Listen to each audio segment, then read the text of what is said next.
Скажи-ка, дядя, ведь недаром Москва, спаленная пожаром, французу отдана. Ведь были ж схватки боевые, да говорят еще какие. Недаром помнит вся Россия про день Бородина. Да, были люди в наше время, не то что нынешнее племя, богатыри, не вы. Плохая им досталась доля, немногие вернулись с поля. Не будь на то Господня воля, не отдали б Москвы.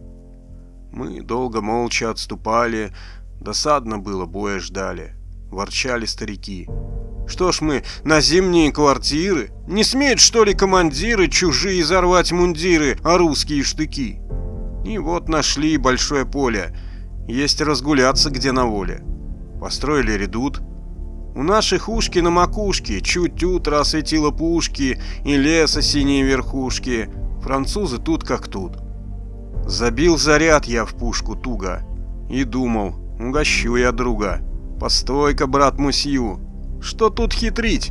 Пожалуй, к бою. Уж мы пойдем ломить стеною, уж постоим мы головою за родину свою.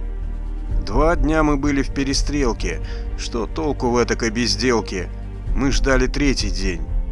Повсюду стали слышны речи. Пора добраться до картечи. И вот на поле грозной сечи ночная пала тень. Прилег вздремнуть я у лафета, и слышно было до рассвета, как ликовал француз. Но тих был наш бивак открытый. Кто кивер чистил весь избитый, кто штык точил, ворча сердито, кусая длинный ус. И только небо засветилось, все шумно вдруг зашевелилось, сверкнул за строем строй.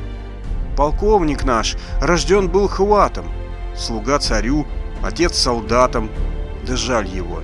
Сражен булатом, он спит в земле сырой. И молвил он, сверкнув очами: «Ребята, не Москва-ль за нами? Умрем-те ж под Москвой, как наши братья умирали». И умереть мы обещали, и клятву верности сдержали мы в Бородинский бой. Ну уж был денек. Сквозь дым летучий французы двинулись, как тучи, и все на наш редут. Уланы с пестрыми значками, драгуны с конскими хвостами, все промелькнули перед нами, все побывали тут.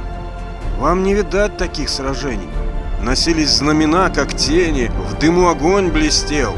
Звучал булат, картечь визжала, рука бойцов колоть устала, и ядром пролетать мешала гора кровавых тел. Изведал враг в тот день немало, что значит русский бой удалый, наш рукопашный бой. Земля тряслась, как наши груди, смешались в кучу кони, люди, и залпы 1000 орудий слились в протяжный вой. Вот смерклось. Были все готовы за утро бой затеять новый и до конца стоять. Вот затрещали барабаны и отступили басурманы. Тогда считать мы стали раны, товарищей считать. Да, были люди в наше время, могучее, лихое племя, богатыри, не вы. Плохая им досталась доля, немногие вернулись с поля. Когда б на то не Божья воля, не отдали б Москвы.